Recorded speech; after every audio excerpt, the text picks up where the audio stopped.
All right, welcome. Hello, everybody. Welcome back to the In-Depth Monday Mailbag.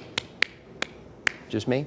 So every week we get so many great questions and comments, and we like to share those with you right here Monday at 7 o'clock. And we want to start with one from an anonymous viewer. Dan, I happen to like your hair, but your brown shoes got to go. All right, so if we're going to start with this high-level discourse, I do want to say, if you're going to comment on my wardrobe, at least sign your name to the end of the email, okay? Own up to it. Jerry wrote, I have to agree with you so many times. Don't let any of the distractors stop you. And David said, thank you for your in-depth segments. They are always thought-provoking. So we appreciate that. That's more like it. David and Jerry, thank you so much for writing in. And thanks to the anonymous viewer, too. Don't worry, you can be anonymous. Keep sending in those emails. Swipe over right now to the email app on your phone. Send me a message, Dan@WRAL.com. What do you want the news to be talking about? Please let me know. Let's tackle a couple of subjects tonight. First, a comment I received about our election coverage, specifically the governor's race between Josh Stein and Mark Robinson. Chris wrote, many who voted for Stein were really only voting against Robinson. Robinson was a mistake for Republicans. So a couple of weeks ago, we talked about a report from a Meredith College political science professor, and it had a bunch of charts and tables and graphs and that sort of thing. And it was this, and this here was one of them we want to show. It says, how much did Mark Robinson affect other races? It talks about that electoral margin and ballot roll-off. And I had to ask, what are those things? What do they mean? What exactly is this graph trying to tell us? Does the big bar at the end mean it was a big deal? I'm not sure. So I asked the guy who put the graph together. And so that's what the Robinson effect really was a significant drop-off. They saw him as such a toxic candidate that they just said, okay, we like Trump, but we can't deal with the rest of the, Republicans. And that, like I said, I think it hurt some of the Republicans down ballot. It's historically not nearly that much drop-off. So we have talked about this before. 2.5% of people actually split their vote. So they selected both Trump, a Republican, and Stein, a Democrat, on their ticket. Many others voted for Trump and then just skipped the governor's race entirely, possibly even all of the council in state races. So usually these statewide races are very close. The race for state Supreme Court was separated by just 700 votes. So what happened in the governor's race? Well, Professor McLennan agrees with Chris, who emailed in. It was about the candidate.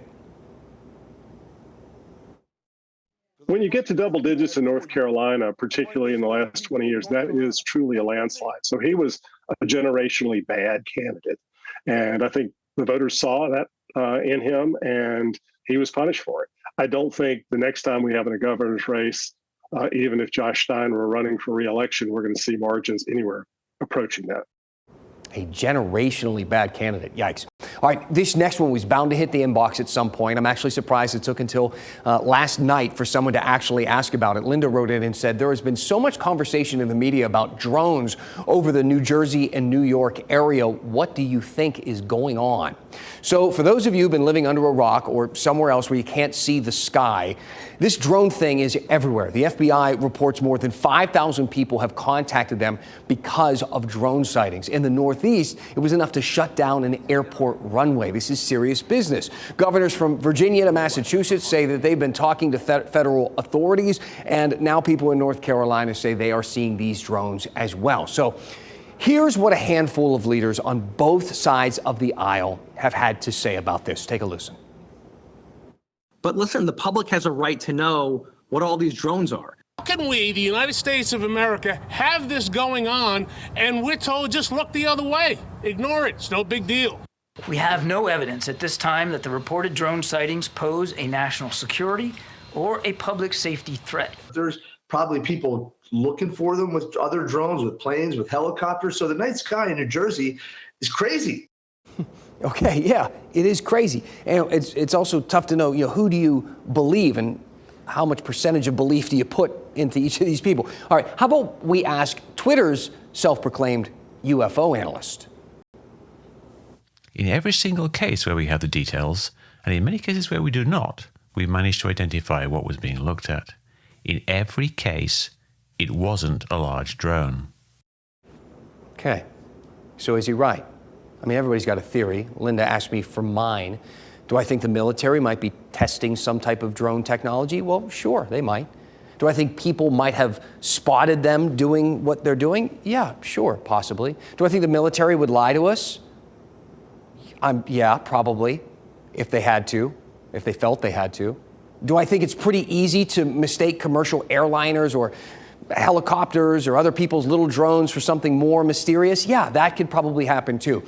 Here's what I do know for sure. Drones are a really powerful piece of technology, really powerful. They can do a lot of good and a lot of bad, and there are lots of examples. And we're going to go a bit deeper into that, or a bit higher. We'll fly higher on the topic tomorrow. We're gonna start that part of the conversation, and I think it's gonna make you're gonna scratch your head a bit. It's interesting. So let me know what you think. Is the drone thing worth the hype, or is it just hysteria? Send me an email, dan@WRAL.com. Tell me what is on your mind, and we will go in depth.